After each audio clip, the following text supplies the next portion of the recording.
Hello students, हम लोग इस वीडियो में वैद्युत द्विध्रुव के कारण निरक्षीय स्थिति में विद्युत क्षेत्र की तीव्रता हेतु व्यंजक समझेंगे। अब इसको समझने से पूर्व ये जो अच्छी स्थिति का व्यंजक आपने समझा था, इसमें लास्ट में अच्छी स्थिति की दिशा, अच्छी स्थिति में विद्युत क्षेत्र की तीव्रता की दिशा बताना है। तो इसे समझिए, ये जो चित्र था इसमें बाद में ये जो फार्मूला आया था, इस फार्मूले में हमने क्या लिखा था, बीपी दिशा में। ठीक है, ये बीपी दिशा में तो अच्छी बात है ही। इसी के आधार पर हम वैद्युत द्विध्रुव आघूर्ण के अनुसार विद्युत क्षेत्र की तीव्रता की दिशा बताएंगे। तो आपको पता है, जो पिछले वीडियो में आपको बताया गया कि वैद्युत द्विध्रुव आघूर्ण की जो दिशा होती है वो ऋणावेश से धनावेश की ओर होती है, और यहाँ पर इधर ऋणावेश है और इधर धनावेश, और यही बीपी दिशा है। अर्थात वैद्युत द्विध्रुव के कारण अच्छी स्थिति में जो विद्युत क्षेत्र की तीव्रता होती है, उसकी जो दिशा होती है वो वैद्युत द्विध्रुव आघूर्ण के अनुदिश होती है, अर्थात वैद्युत द्विध्रुव आघूर्ण की दिशा में होती है। इसके बाद अब हम लोग पढ़ने वाले हैं निरक्षीय स्थिति में वैद्युत द्विध्रुव के कारण निरक्षीय स्थिति में विद्युत क्षेत्र की तीव्रता हेतु व्यंजक और अंत में उसकी दिशा। अब हम लोग वैद्युत द्विध्रुव के कारण निरक्षीय स्थिति में विद्युत क्षेत्र की तीव्रता हेतु व्यंजक समझने वाले हैं।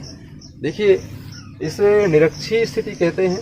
निरक्षीय स्थिति, ये जो हेडिंग है, बिल्कुल इसी तरह इसके क्वेश्चन कुछ शब्द बदल कर भी आ जाते हैं। एक तो निरक्षीय स्थिति हुई इंग्लिश से ब्रॉड ऑन पोजीशन, और दूसरा इसको कहते हैं वैद्युत द्विध्रुव के लंबार्धक में स्थित किसी बिंदु पर विद्युत क्षेत्र की तीव्रता हेतु व्यंजक। इस प्रकार भी प्रश्न पूछा जा सकता है। इसी प्रकार एक और प्रकार से भी इसका क्वेश्चन पूछा जा सकता है कि वैद्युत द्विध्रुव के अंत बिंदुओं से समान दूरी पर स्थित विद्युत क्षेत्र की तीव्रता हेतु व्यंजक। तो जो मैंने अभी निरक्षीय स्थिति के अलावा दो बातें बताई, उनमें कहीं भी निरक्षीय स्थिति शब्द नहीं आता है, लेकिन आंसर उसका यही है। तात्पर्य उसका अभी जब चित्र अपन समझेंगे तब इसमें ये पता चलेगा कि लंबार्धक और उससे समान दूरियों पर किसी बिंदु पर विद्युत क्षेत्र की तीव्रता हेतु व्यंजक का क्या तात्पर्य है। तो आइए सबसे पहले इसका चित्र समझते हैं।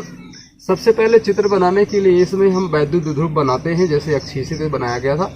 ये है वैद्युत द्विध्रुव माइनस क्यू और प्लस क्यू। ये इसका मध्य बिंदु है O। मध्य बिंदु से ये दूरियां L ले लीजिए। अब लंबार्धक ये इसका अक्ष हुआ करता है।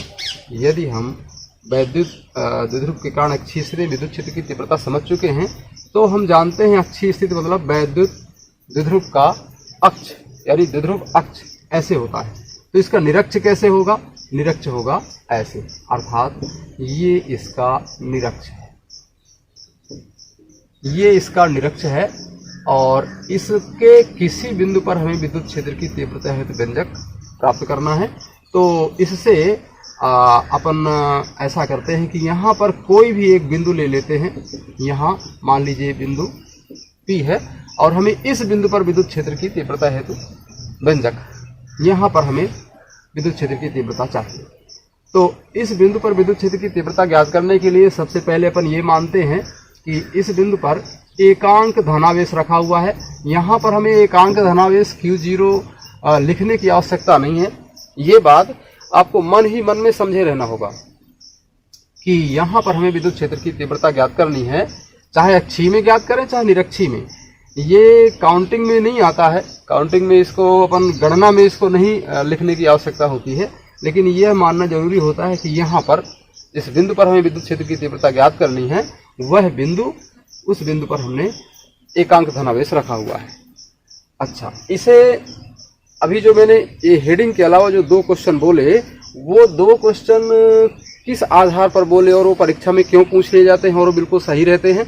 तो जो विद्यार्थी बिल्कुल रटते हैं वो तो सीधे निरक्षीय स्थिति के दर्शन करना चाहेंगे पेपर में, लेकिन जो विद्यार्थी रटते नहीं है, थोड़ा सा भी समझ के चलते हैं, उसको वो दोनों प्रकार के क्वेश्चन इस तरह से समझ में आते हैं। देखिए, मैंने इस हेडिंग के अलावा क्या बोला कि वैद्युत द्विध्रुव के लंबार्धक में स्थित किसी बिंदु पर विद्युत क्षेत्र की तीव्रता हेतु व्यंजक, कहीं निरक्षीय स्थिति शब्द नहीं आया। तो ये लंबार्धक है और लंबार्धक में यहाँ पर हमें विद्युत क्षेत्र की तीव्रता ज्ञात करनी है। सिमिलरली वैद्युत द्विध्रुव के अंत बिंदुओं से समान दूरी पर, तो लंबार्धक का प्रत्येक बिंदु इस द्विध्रुव के इन बिंदुओं से, एंड पॉइंट्स से, अंत बिंदुओं से समान दूरी पर होता है। चाहे आप इसको ऐसे अलग से भी देख सकते हैं, और ऐसी प्रमेय भी आपने कभी पढ़ा है, ये ध्यान दीजिए, हाई स्कूल में आपने ऐसी प्रमेय पढ़ा है, ठीक है। तो ये दूरियां समान होती हैं, ये दूरियां समान, ये आपस में ये समान होती हैं।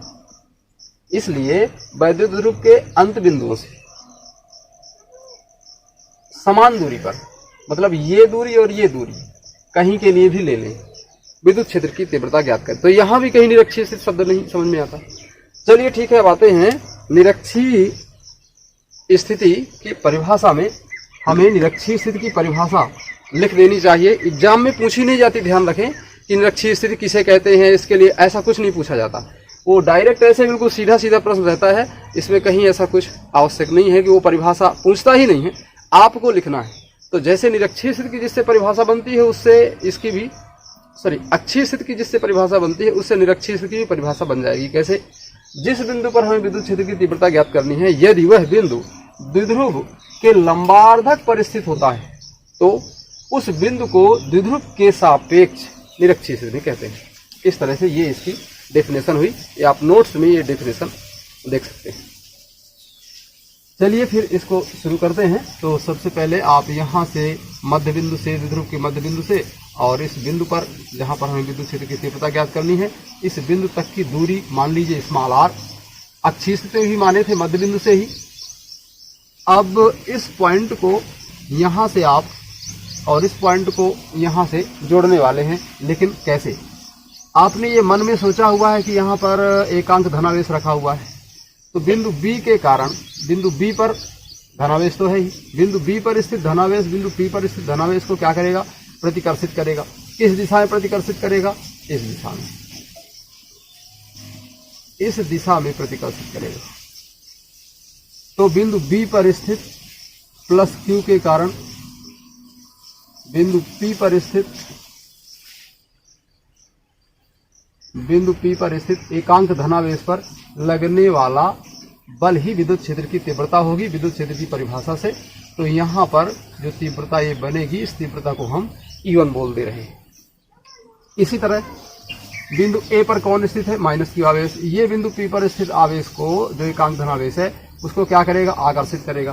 तो बिंदु A के कारण, बिंदु A पर स्थित माइनस Q आवेश के कारण बिंदु P पर स्थित एकांक धनावेश यानी ट्रस्ट चार्ज परीक्षण आवेश पर लगने वाला बल ही विद्युत क्षेत्र की तीव्रता होगी, विद्युत क्षेत्र की परिभाषा से, तीव्रता की परिभाषा से, और उसकी दिशा होगी ये।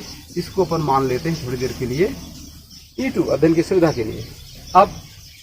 अब आपको ये पता है कि जब कोई त्रिभुज होता है और वह यदि त्रिभुज समद्विबाहु त्रिभुज है, तो उसकी बराबर भुजाओं के जो सम्मुख कोण होते हैं वो बराबर होते हैं। ये बात आपने हाई स्कूल में पढ़ा है। अच्छा, अभी अभी मैंने बताया कि ये दोनों भुजाएं बराबर होती हैं, ये आपको पता चल चुका है। तो ये समबाहु त्रिभुज है। समबाहु त्रिभुज में ये दो भुजाएं, मतलब ये जो त्रिभुज है इसमें ये दो भुजाएं तो बराबर हैं ही। तो इनके सम्मुख कोण अर्थात ये कोण और ये कोण भी आपस में बराबर होंगे। इनको हम मान लेते हैं थीटा। यहाँ पर हम देख रहे हैं कि E1 और E2 हमें दो तीव्रताएं दिख रही हैं। इन तीव्रताओं का हमें परिणामी तीव्रता ज्ञात करनी है। तो परिणामी तीव्रता ज्ञात करने के लिए ये जो द्विध्रुव है, अर्थात ये जो द्विध्रुव अक्ष है, तो द्विध्रुव अक्ष के समांतर एक अक्ष हम थोड़ी देर के लिए अध्ययन की सुविधा के लिए सपोज खींच रहे हैं। इसके समांतर ये खींच रहे हैं। क्यों खींच रहे हैं, इसको ध्यान से देखें। हम जानते हैं कि जब दो समांतर रेखाओं को एक तिर्यक छेदी रेखा प्रतिच्छेद करती है, इसको और आगे बढ़ा के देख सकते हैं, ये तिर्यक छेदी रेखा प्रतिच्छेद करती है, तो संगत कोण बराबर होते हैं, अर्थात S। ये थीटा, तो ये भी थीटा। इसी तरह हम ये भी जानते हैं कि यदि दो समांतर रेखाओं को कोई तिर्यक छेदी रेखा प्रतिच्छेद करे, तो अंतः एकांतर कोण बराबर होते हैं, अर्थात ये कोण और ये कोण अंतः एकांतर कोण कहलाएंगे और ये बराबर होंगे। तो यहाँ थीटा, तो यहाँ भी थीटा। अब हमें परिणामी विद्युत क्षेत्र की तीव्रता ज्ञात करनी है। विद्युत क्षेत्र की परिणामी तीव्रता ज्ञात करनी है, E1 और E2 की परिणामी तीव्रता। ये इसके लिए ही कोई टेक्निक है। और देखिए ये कैसे फिर तीव्रता ज्ञात की जाती है। तो अभी देखें कि इस E1 तीव्रता को ध्यान से देखें। E1 जो तीव्रता है, ये घटक तीव्रता का, इस E1 तीव्रता को हम दो घटकों में वियोजित कर सकते हैं, एक इस दिशा में, और घटक हमेशा लंबवत हुआ करते हैं, एक इधर। अब केवल आपको इसको देखना है, इसको देखना है और इसको देखना है। देखिए ये और ये 90 डिग्री पे है। तो E1 जो है तीव्रता, इसे वेक्टर लगाना चाहिए। जो ये E1 तीव्रता है ये सदिश है और इसके हम दो घटक ले सकते हैं। तो जो थीटा साइड वाला घटक लेंगे वो कास थीटा लेंगे। ये आपको 11th में भी बताया जा चुका है। इसको क्या बोलेंगे? E1 cos theta. और जो ये दूसरा घटक है इसको क्या बोलना चाहिए? E1 sine theta. E1 cos theta को हम E1 एक्स भी कह सकते हैं, इसे हम E1 वाई भी कह सकते हैं। एक्स और वाई ध्यान दीजिए, ये फुट में लिखे हुए हैं, इस तरह लिखे हुए हैं, E1 x and E1 Y, इस तरह से लिखे हुए फुट में। इस तरह से नहीं लिखे हुए कि E1 एक्स, ऐसा नहीं, तो इसे ध्यान रखिएगा। अब इसी तरह से जो तीव्रता E2 है, इसको भी देखिए, ये भी सदिश राशि है और इसके भी हम दो घटक ले सकते हैं। सदिशों के वियोजन में आपने लास्ट ईयर इसको पढ़ा है। तो E2 जो है तीव्रता, इसका इस थीटा वाला जो घटक होगा इसके अनुदिश ये क्या होगा? E2 cos theta. और जो ये इसके लंबवत दूसरा घटक कौन होगा? इधर को, और इसे अपन क्या बोलेंगे? E2 sine theta. इसे क्या कह सकते हैं? E2 Y. और इसे क्या कह सकते हैं? E2 x. तो इस तरह से ये जो E1 साइन थीटा और जो E2 साइन थीटा है, इसमें से E1 और E2 के जो परिमाण हैं ये बराबर होते हैं। इसको फिर से सुने, जो E1 और E2 के जो परिमाण हैं ये बराबर होते हैं। क्यों बराबर होते होंगे? परिमाण क्यों बराबर होते होंगे? इसलिए बराबर होते हैं कि ये E2 है और ये E1। तो ये जो भुजाएं हैं ये बराबर होती हैं, इसीलिए इनके परिमाण भी बराबर होते हैं। दिशाएं अलग अलग होती हैं लेकिन परिमाण इनके बिल्कुल बराबर होते हैं।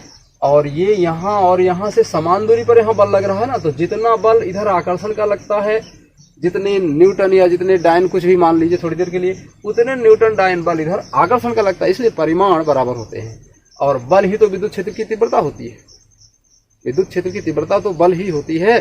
किसी द्विध्रुव के विद्युत क्षेत्र के अंदर किसी बिंदु पर रखा एकांक धनावेश जितने बल का अनुभव करेगा वो विद्युत द्विध्रुव के कारण वहां पर विद्युत क्षेत्र की तीव्रता होगी। तो इसलिए अब और आगे चलते हैं। तो इसके लिए देखिए E1 और E2 मतलब E1 साइन थीटा और E2 साइन थीटा ये बराबर होते हैं, इसलिए ये एक दूसरे को निरस्त कर देते हैं। अब कौन बचा?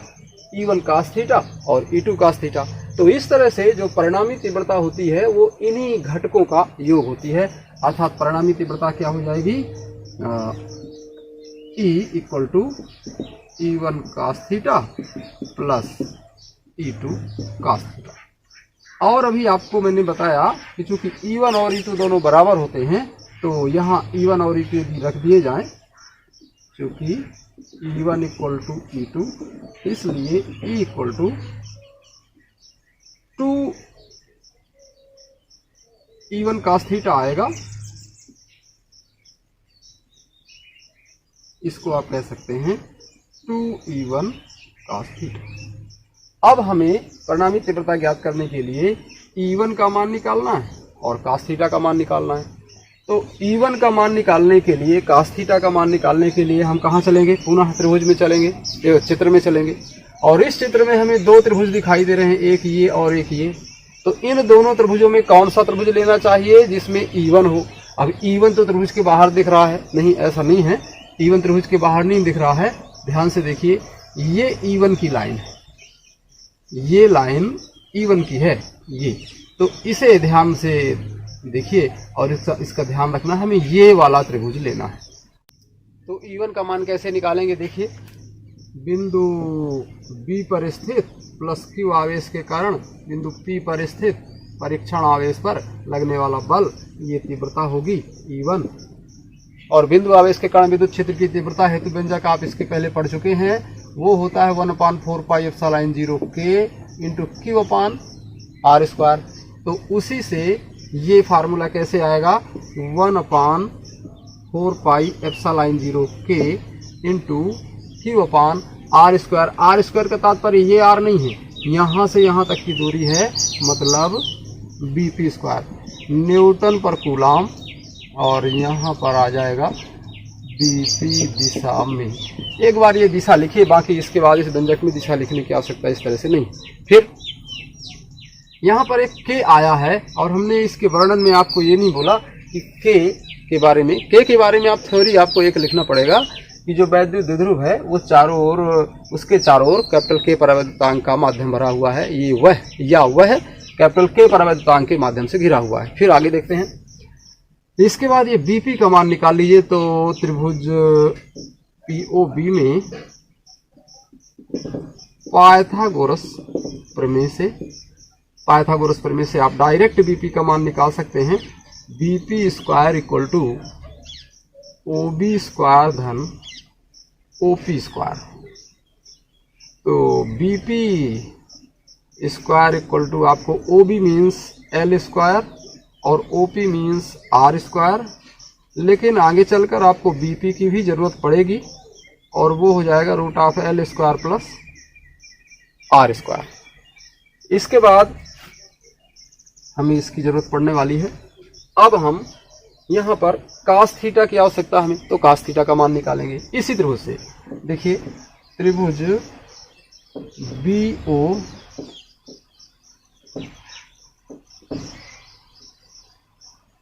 POB में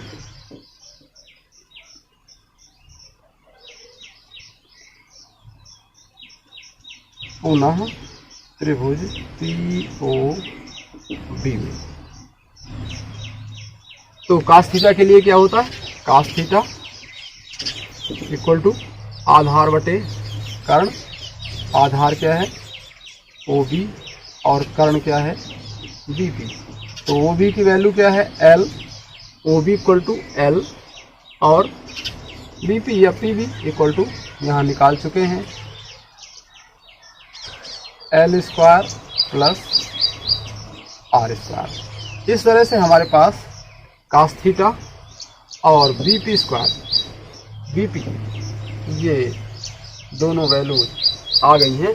तो सबसे पहले हम इसको यहाँ रख देते हैं, तो E1 की वैल्यू मिल जाएगी, और उसके बाद E1 की वैल्यू यहाँ रखेंगे, और फिर cos थीटा की वैल्यू यहाँ रखेंगे। इसके लिए बोर्ड पे स्पेस चाहिए, हम कुछ चीज़ें यहाँ पर मिटाएंगे।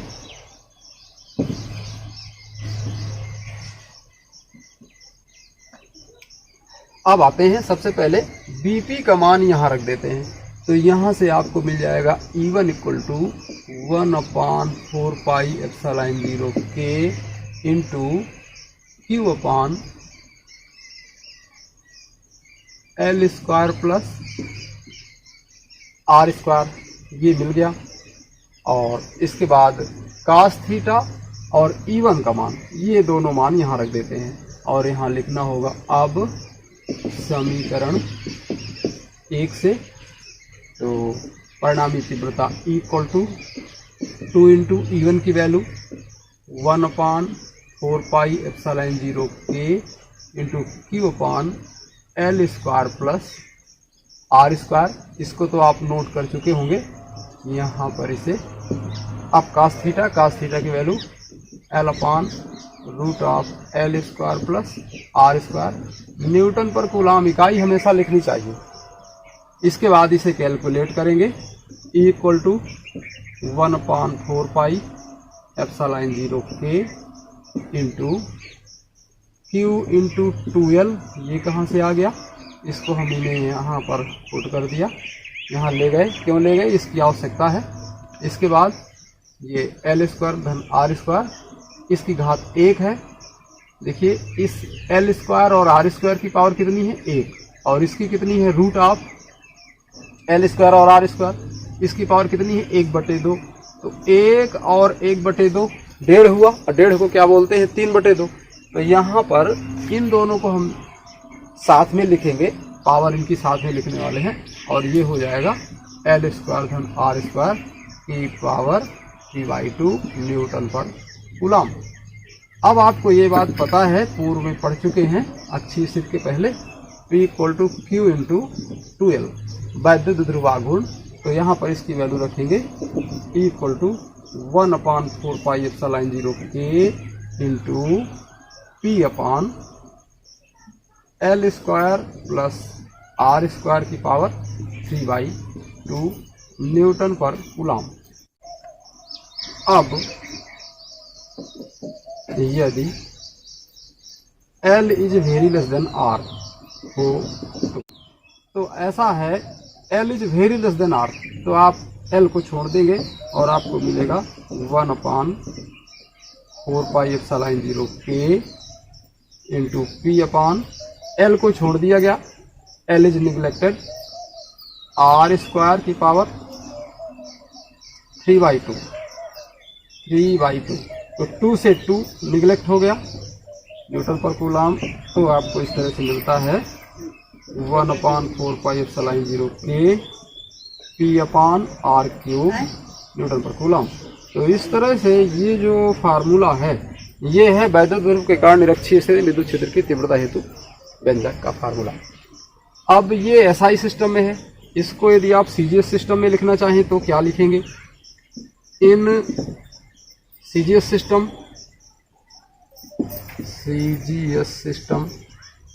तो 1/4πε0 नहीं रहेगा, बाकी सब कुछ रहेगा P/R³। ये हो जाएगा डाइन पर स्टेट कूलम। इसको समीकरण 3 दे देते हैं थोड़ी देर के लिए। अब वायु या निर्वात के लिए देखिए व्यंजक क्या होगा, कुछ नहीं होगा, K = 1 रख देना है।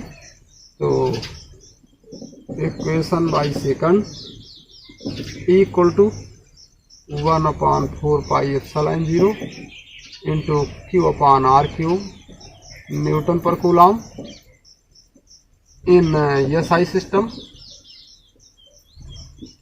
और E = P/R³ डाइन पर state coulomb in CGS system. तो इस तरह से इसे आप कह सकते हैं समीकरण 4, इसे कह सकते हैं समीकरण 5। तो समीकरण ये 2 तक पर एग्जाम में लिखने के लिए रहता है, वास्तव में इन्हें और लिख देना चाहिए ताकि आपके न्यूमेरिकल में यदि कहीं पर आवश्यकता आपको पड़े तो ये आपके उसमें रहें, अभ्यास में रहें, इसलिए इनको लिखना भी जरूरी होता है फॉर चैलेंजिंग आंसर। तो इस तरह से समीकरण 2, 3, 4, 5 ये वैद्युत ध्रुव के कारण निरक्षीय स्थिति में किसी बिंदु पर विद्युत क्षेत्र की तीव्रता हेतु व्यंजक के फार्मूले हैं। और अब इसके बाद ये जो विद्युत क्षेत्र की तीव्रता है, इसकी दिशा निरक्षीय स्थिति में विद्युत क्षेत्र की जो तीव्रता निकलती है उसकी दिशा क्या होती है, ऐसा ऑब्जेक्टिव पूछा जाता है। इसके लिए ध्यान से देखिए, विद्युत क्षेत्र की जो तीव्रता है, परिणामी तीव्रता क्या है और कहाँ से बनी है। परिणामी तीव्रता है E1 और E2 का योग, और उसकी दिशा किधर को होना है, इधर को। यहाँ आप लिखिए E, तो आपको दिख रही है कि परिणामी तीव्रता की दिशा ये है। एक चीज़ जरूर ध्यान रखना है, ये जो वैद्युत द्विध्रुव है, ये जो लाइन है ना, ये लाइन ये बिल्कुल इसके समांतर होना चाहिए, अन्यथा जो काफ़ी चेक करने वाला होगा वो आपका चित्र देखते ही, और आपका चित्र यदि इसके ये लाइन इसके समांतर नहीं है तो यहाँ से ही वो जान लेगा कि कैसा यहाँ लिखा होगा। भले यहाँ बहुत अच्छा लिखा हो, लेकिन यदि ये 5 नंबर का क्वेश्चन आता है तो वो आपको 4 या 3 देगा। इसके बाद अभी विद्युत क्षेत्र की तीव्रता की जो परिणामी तीव्रता है उसकी दिशा हमें चाहिए। इस लाइन को ध्यान से देखिए, इसका एरो किधर से है, इधर से इधर को। फिर से देखिए, इधर से इधर को, अर्थात नीचे आइए, नीचे आइए, नीचे आइए, नीचे आइए, इधर से इधर को, अर्थात +Q से -Q की ओर। और जो P की दिशा होती है वैद्युत ध्रुवाघूर्ण की, वो कैसी होती है, माइनस से प्लस की ओर, ये आप पीछे पढ़ चुके हैं। इसमें ये एरो की कौन सी दिशा है, प्लस से माइनस की ओर, अर्थात वैद्युत ध्रुव के कारण जो निरक्षीय स्थिति होती है और इसमें जो विद्युत क्षेत्र की तीव्रता की दिशा होती है वह धनावेश से ऋणावेश की ओर होती है। अर्थात वैद्युत ध्रुव आघूर्ण के विपरीत होती है निरक्षीय स्थिति में विद्युत क्षेत्र की तीव्रता की दिशा। सारा ऑब्जेक्टिव इसको ध्यान रखना है। वैद्युत ध्रुव आघूर्ण के विपरीत विद्युत क्षेत्र की तीव्रता की दिशा निरक्षीय स्थिति में होती है। तो इस तरह से ये डेरिवेशन कंप्लीट हुआ। इसके बाद हम लोग अगले वीडियो में और कुछ समझेंगे। तब तक के लिए धन्यवाद।